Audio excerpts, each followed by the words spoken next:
Ideal startup is a gold S with zero dependencies. Using Eric Ries's lean startup to create the best approximation to a money-making machine. Eric Ries was like, keep it lean. Quote by, basically, Eric Ries. The author of the Bible of today's startup culture, the lean startup and its follow-ups, breaks the world of startup down to this one single thing, keeping it lean and therefore being able to change things very quickly whenever reality or the world changes, or both, is key. Why keeping lean makes sense. The world is becoming more unpredictable every single day. People usually don't think that big companies of today's world will run out of business soon. Also, these companies don't think they will run out of business soon. But remember, there was this giant computer company that made basically the first batch of personal computers. Its name was and still is IBM, but IBM is something different today. And it's neither Apple nor Microsoft.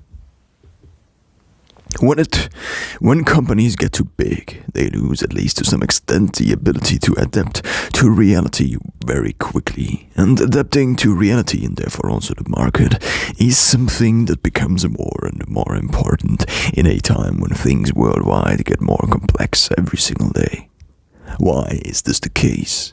There are more people on this earth than ever before. This means there is more accumulated human brain power than ever before. Assuming the output of a single person is on average, the more people you have, the more absolute work there will be. More minds, more ideas, but also a greater absolute number of people with minds above average.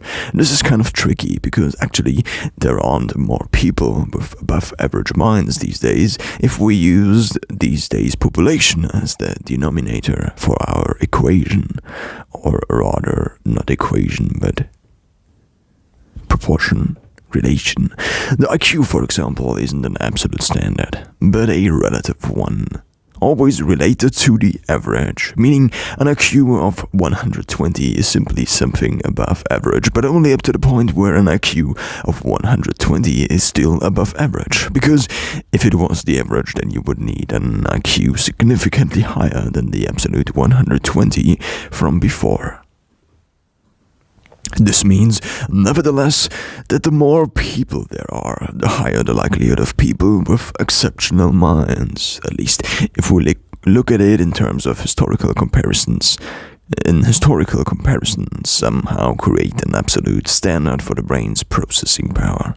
When Einstein was born, the world population didn't even reach 2 billion people yet. Yet today, we are heading towards 8 billion. Simply said, 4 times more people, 4 times more Einsteins.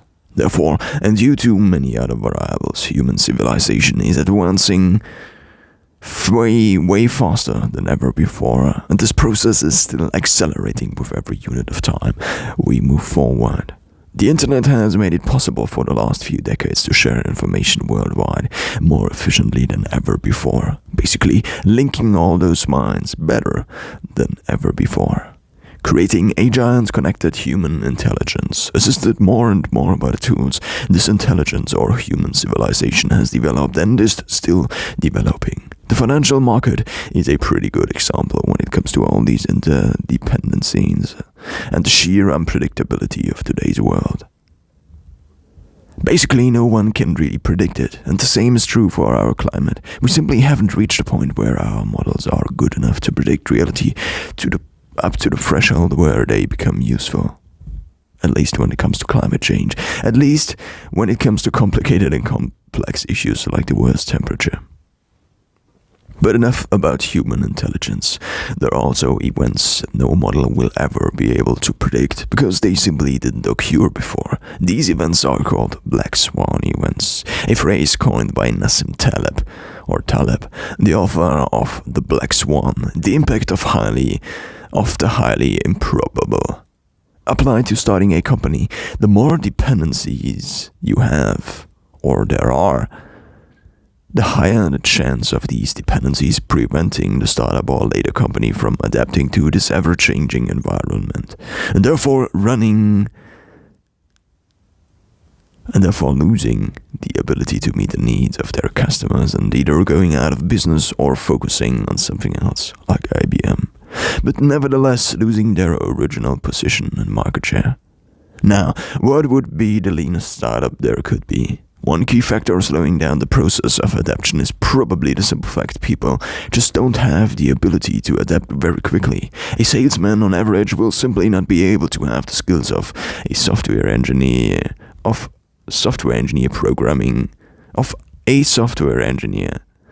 programming today's algorithms.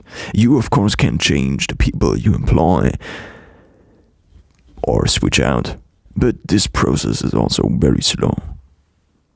Therefore, an approximation to the ideal business are today's tech startups. Uber, for example, they are basically only offering software, offering a platform that connects drivers and people with the need to be driven. Also, companies like Facebook and Instagram simply don't need to employ thousands of people, and they don't.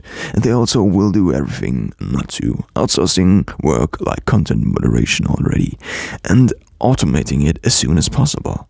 The ideal business, therefore, simply is an approximation of the ideal investment, something that generates profit without the need for any work after the initial investment, something that doesn't require maintenance or any work whatsoever, only your money.